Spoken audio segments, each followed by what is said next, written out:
किसी के आगे इतना मत झुको कि लोग गिरा हुआ समझने लगे। इंसान चाहे जितना भी खुद को व्यस्त रख ले, जिससे वो प्रेम करता है उसकी यादों से नहीं बच सकता। हमारी आस्था की परीक्षा तब होती है जब हम जो चाहे वो न मिले और फिर भी हमारे दिल से प्रभु के लिए शुक्रिया ही निकले। समय कभी नहीं रुकता। आज यदि बुरा चल रहा है तो कल अवश्य अच्छा आएगा। आप केवल निस्वार्थ भाव से कर्म कीजिए और वही आपके हाथ में है। किसी के प्रति मन में क्रोध लिए रहने की अपेक्षा उसे तुरंत प्रकट कर देना अधिक अच्छा है। जैसे क्षण भर में जल जाना देर तक सुलगने से अधिक अच्छा हमारी आस्था की परीक्षा तब होती है जब हम जो चाहे वो न मिले और फिर भी हमारे दिल से प्रभु के लिए शुक्रिया ही निकले। माता पिता बनना अत्यंत सुखद अनुभव है। उत्साह से जीवन जीना और स्वयं पर महारत हासिल करना खुशी देता है। तुम उसके लिए शोक करते हो जो शोक करने के योग्य नहीं है और फिर भी ज्ञान की बातें करते हो। बुद्धिमान व्यक्ति ना जीवित और ना ही मृत व्यक्ति के लिए शोक करते हैं। मनुष्य जन्म लेता है तो उसके पास सांसें तो होती हैं, पर कोई नाम नहीं होता। जब मृत्यु होती है तो उसके पास नाम तो होता है पर सांसें नहीं होती। इसी सांस और नाम के बीच की यात्रा को जीवन कहते हैं। न किसी के अभाव में जियो, न किसी के प्रभाव में जियो। ये जिंदगी है आपकी अपने स्वभाव में जियो। भगवान श्री कृष्ण जी कहते हैं कि हमें किसी से भी अंधा प्यार नहीं करना चाहिए। हमारा किसी के प्रति अंधा प्यार हमें कभी भी आगे बढ़ने नहीं देता। अधिक प्रेम भी व्यक्ति को बुद्धिहीन कर देता है। अच्छे लोगों की कृष्ण परीक्षा बहुत लेता है परंतु साथ नहीं छोड़ता, और बुरे लोगों को कृष्ण बहुत कुछ देता है परंतु साथ नहीं देता। जिंदगी में दो लोगों का होना बहुत जरूरी है। एक कृष्ण जो ना लड़े फिर भी जीत पक्की कर दे, दूसरा कर्ण जो हार सामने हो फिर भी साथ ना छोड़े। तू करता वही है जो तू चाहता है, होता वही है जो मैं चाहता हूं। तू वही कर जो मैं चाहता हूं, फिर होगा वही जो तू चाहता है।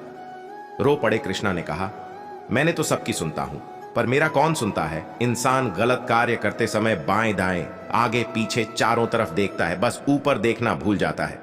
श्री कृष्ण कहते हैं कि जन्म लेने वाले के लिए मृत्यु उतनी ही निश्चित है जितना कि मृत होने वाले के लिए जन्म लेना। इसलिए जो अपरिहार्य है उस पर शोक मत करो। भरोसा अगर खुद पर रखो तो ताकत बन जाती है और दूसरों पर रखो तो कमजोरी बन जाती है। आप कब सही थे इसे कोई याद नहीं रखता है, लेकिन तुम कब गलत थे इसे सब लोग याद रखते हैं। मैं किसी के भाग्य का निर्माण नहीं करता और ना ही किसी के कर्मों के फल देता हूं। मनुष्य कितना भी गोरा क्यों ना हो परंतु उसकी परछाई सदैव काली होती है।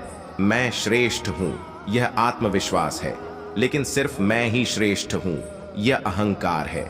मैं सभी प्राणियों को समान रूप से देखता हूं, न कोई मुझे कम प्रिय है न अधिक, लेकिन जो मेरी प्रेम पूर्वक आराधना करते हैं वो मेरे भीतर रहते हैं और मैं उनके जीवन में आता हूं।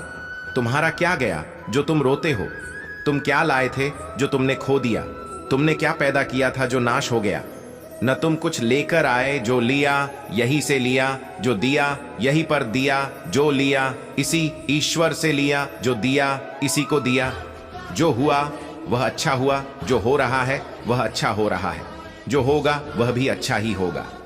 तुम भूत का पश्चाताप न करो, भविष्य की चिंता न करो, वर्तमान चल रहा है। यदि आप किसी के साथ मित्रता नहीं कर सकते हैं तो उसके साथ शत्रुता भी नहीं करना चाहिए। राधा ने श्री कृष्ण से पूछा, प्यार का असली मतलब क्या होता है? श्री कृष्णा ने हंसकर कहा, जहां मतलब होता है वहां प्यार ही कहां होता है। मेरे भी कई जन्म हो चुके हैं, तुम्हारे भी कई जन्म हो चुके हैं। ना तो यह मेरा आखिरी जन्म है और ना यह तुम्हारा आखिरी जन्म है। खुशी उन्हें नहीं मिलती जो जिंदगी को अपनी शर्तों पर जीते हैं। खुशी उन्हें मिलती है जो दूसरों की खुशी के लिए अपनी जिंदगी के मायने बदल देते हैं।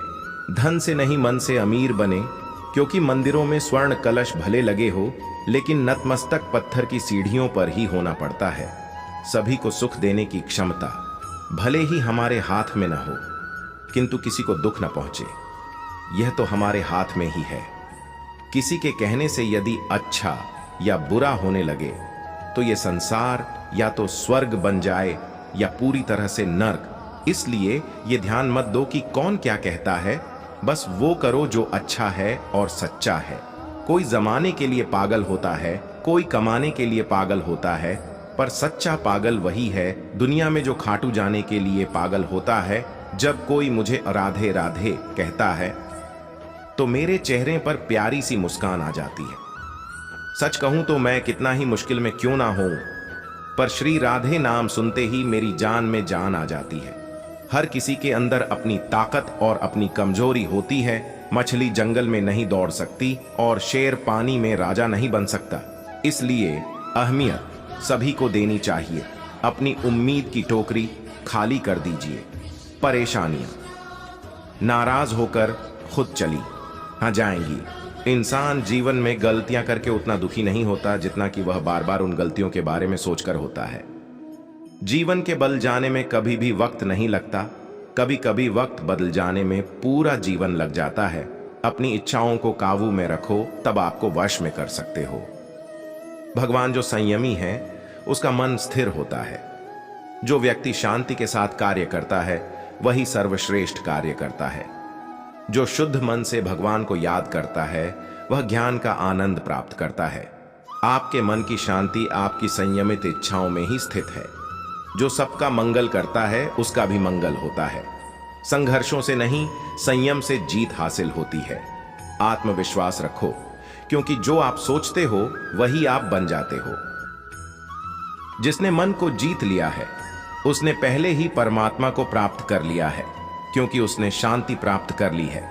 ऐसे मनुष्य के लिए सुख दुख, सर्दी गर्मी और मान अपमान एक से है।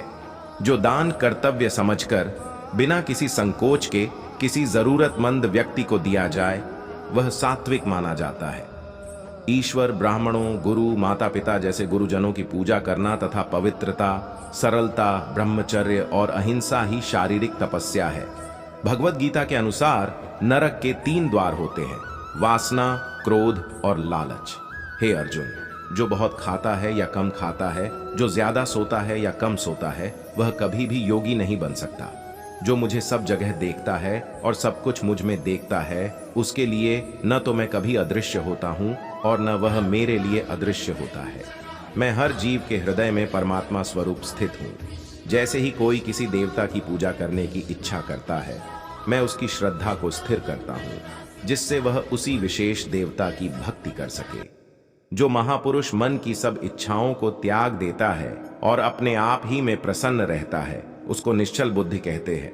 जो विद्वान होते हैं वो न तो जीवन के लिए और न ही मृत के लिए शोक करते हैं। हे अर्जुन, जो जीवन के मूल्य को जानता हो, इससे उच्च लोक की नहीं अपितु अपयश प्राप्ति होती है। जीवन ना तो भविष्य में है ना अतीत में, जीवन तो इस क्षण में है। खुद को जीवन के योग्य बनाना ही सफलता और सुख का एकमात्र मार्ग है। हे अर्जुन, जो पुरुष सुख तथा दुख में विचलित नहीं होता और इन दोनों में संभाव रहता है, वह निश्चित रूप से मुक्ति के योग्य है। जो कर्म को फल के लिए करता है, वास्तव में ना उसे फल मिलता है ना ही वो कर्म है। कर्म करो, फल की चिंता मत करो। फल की लालसा छोड़कर कर्म करने वाला पुरुष ही अपने जीवन को सफल बनाता है। जो मनुष्य कर्म में अकर्म और अकर्म में कर्म देखता है, वह सभी मनुष्यों में बुद्धिमान है और सब प्रकार के कर्मों में प्रवृत्त रहकर भी दिव्य स्थिति में रहता है। मनुष्य जो चाहे बन सकता है, अगर वह विश्वास के साथ इच्छित वस्तु पर लगातार चिंतन करें तो। गुरु दीक्षा बिना प्राणी के सब कर्म निष्फल होते हैं। अपने अपने कर्म के गुणों का पालन करते हुए प्रत्येक व्यक्ति सिद्ध हो सकता है। यज्ञ, दान और तपस्या के कर्मों को कभी त्यागना नहीं चाहिए, उन्हें हमेशा संपत्र करना चाहिए। जो हुआ वह अच्छा हुआ, जो हो रहा है वह अच्छा हो रहा है, जो होगा वो भी अच्छा ही होगा। जो मनुष्य अपने कर्म फल प्रति निश्चिंत है और जो अपने कर्तव्य का पालन करता है, वही असली योगी है। मनुष्य जो चाहे बन सकता है, अगर वह विश्वास के साथ इच्छित वस्तु पर लगातार चिंतन करें तो। हे अर्जुन, जो बुद्धि धर्म तथा अधर्म, करणीय तथा अकरणीय कर्म में भेद नहीं कर पाती, वह राजा के योग्य है। किसी भी काम की शुरुआत में यह नहीं सोचना चाहिए कि सफलता मिलेगी या नहीं, लक्ष्य पूरा होगा या नहीं, क्योंकि कर्मों की सफलता या असफलता इंसान के हाथ में नहीं है। महाभारत में श्री कृष्ण ने अर्जुन को यही उपदेश दिया था कि तुम सिर्फ कर्म करो, फल की इच्छा मत करो। जो लोग धर्म के अनुसार कर्म करते हैं उन्हें सफलता जरूर मिलती है। ये बात महाभारत के एक प्रसंग से समझ सकते हैं। श्री कृष्ण ने अर्जुन को समझाया, तुम सिर्फ बेहतर कोशिश करो। दुर्योधन सभी पांडवों को मार देना चाहता था, इसीलिए उसने लाक्षागृह में पांडवों को मारने की योजना बनाई। लाक्षागृह के षड्यंत्र से किसी तरह सभी पांडव बच गए और वेश बदलकर वन में रहने लगे। उस समय राजा द्रुपद ने राजकुमारी द्रौपदी का स्वयंवर आयोजित किया था। इस आयोजन में पांडव में भी ब्राह्मणों के वेश में पहुंच गए। स्वयंवर में श्री कृष्ण भी मौजूद थे और